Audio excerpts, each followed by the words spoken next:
Oggi è stata una giornata importante perché abbiamo avuto la possibilità di presentare questo piano legato al monitoraggio, allo studio, alla ricerca scientifica sul granchio blu. Bisogna conoscere per poter contrastare questa specie infestante, invasiva, che tanto danno ha determinato al mondo della pesca, della molluschicoltura, ma anche, devo dire, alla biodiversità, quindi al nostro ambiente, all'aspetto della sostenibilità.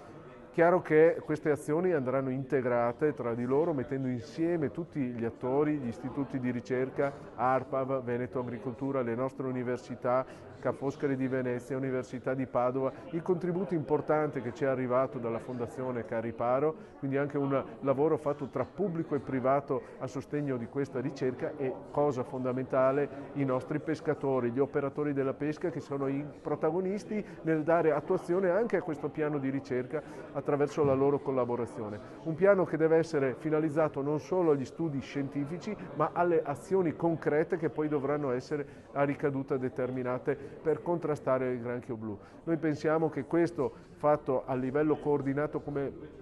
Costa e Laguna Veneta, possa essere una base fondamentale per le azioni che dovremo fare nel medio e nel lungo periodo di contrasto alla specie del granchio blu. È stata anche l'occasione per ascoltare il commissario Caterino, commissario nazionale straordinario sul granchio blu, che ha presentato il proprio piano di intervento e ci inorgoglisce come veneti che le misure contenute nel piano nazionale del commissario al granchio blu siano in grande parte mutuate dalle nostre prime azioni, dai nostri primi interventi che abbiamo fatto sempre insieme ai nostri pescatori, ovvero azioni a sostegno del prelievo, della cattura del granchio blu, dello smaltimento delle specie e degli esemplari non commerciabili e naturalmente azioni a sostegno dell'acquisto della semina per dare futuro al settore, azioni a sostegno dell'acquisto di mezzi di contenimento e protezione degli allevamenti. Tutto questo in una sinergia fatta tra imprese e pescatori e istituzioni.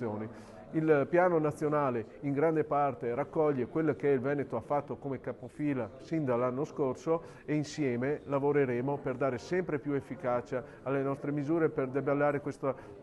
vero flagello, perché la pesca per noi è un settore strategico da un punto di vista occupazionale, da un punto di vista economico, ma non solo, anche da un punto di vista culturale, identitario, fa parte delle nostre radici e noi non vogliamo che la pesca e la molluschicoltura nelle nostre lagune venga perduta, sarebbe una perdita irreparabile, sarebbe una perdita per i giovani che dovrebbero tornare a spostarsi ed emigrare da queste terre, sarebbe una perdita anche dal punto di vista ambientale perché un'area come quella del Delta del Po è stata costruita grazie al lavoro dei nostri pescatori e allevatori e ne permette anche la biodiversità. Quindi a 360 gradi per noi la pesca è un valore, è un patrimonio da preservare.